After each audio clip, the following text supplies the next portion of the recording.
माझ्यासाठी एक कर्तव्य करावं लागेल, तुला एक दिव्य करावं लागेल. हो, असं कोणतं?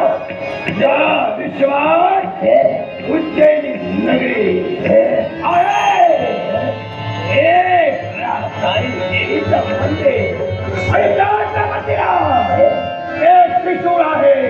तो तुला उद्ध्वस्त करायचा आहे. देवीच्या मंदिरात असलेला त्रिशूळ, तो त्रिशूळ उद्ध्वस्त केल्यानं काय साध्य होईल? साध्य होणार या विश्वास पैसानी साम्राज्य आणि तुला मिळणार पूर्ण स्वातंत्र्य. होत असेल तर निघावाच्या देवीला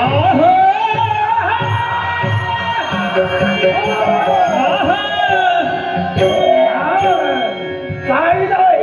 तुला बलाढ्य देह मिळाला, पण तुला नामविनाय हवंय. मी देणार हा तुझा सडलेला देह, रक्ताने मागलेला देह. म्हणून या विश्वास तुला रक्तविषाच म्हणते. रक्तविषाच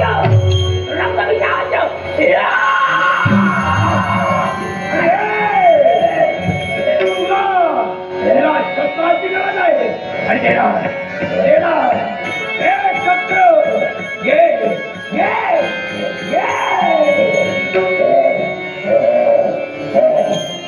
मानसिक भूतात्म्य, मला तू शस्त्र दिलं आणि या शस्त्रानं माझ्या खबर होईल. त्याचा सर्वनाश करून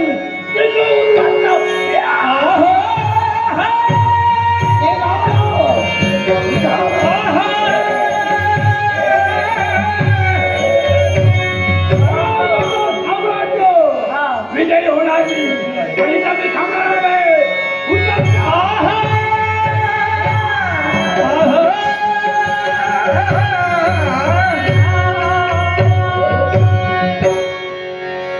तुम्हाला काय वाटलं की चांगला मार्ग लागला?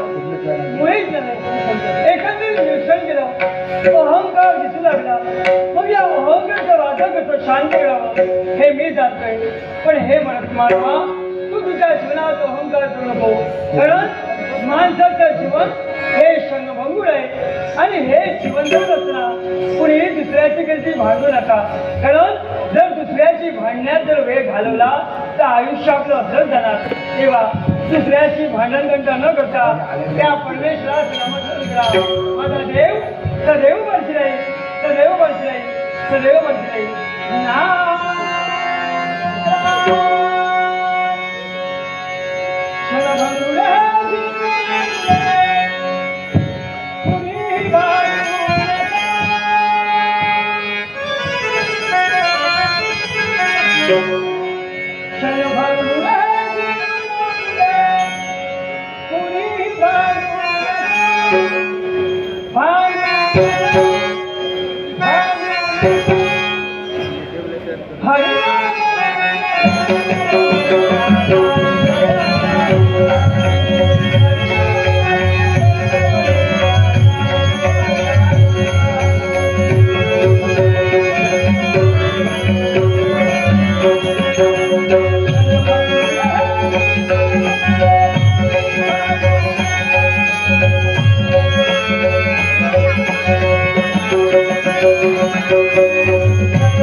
काळा उत्तम तुपात उत्तम तू चवीत अति उत्तम म्हणता क्षणी ती घरात गेली.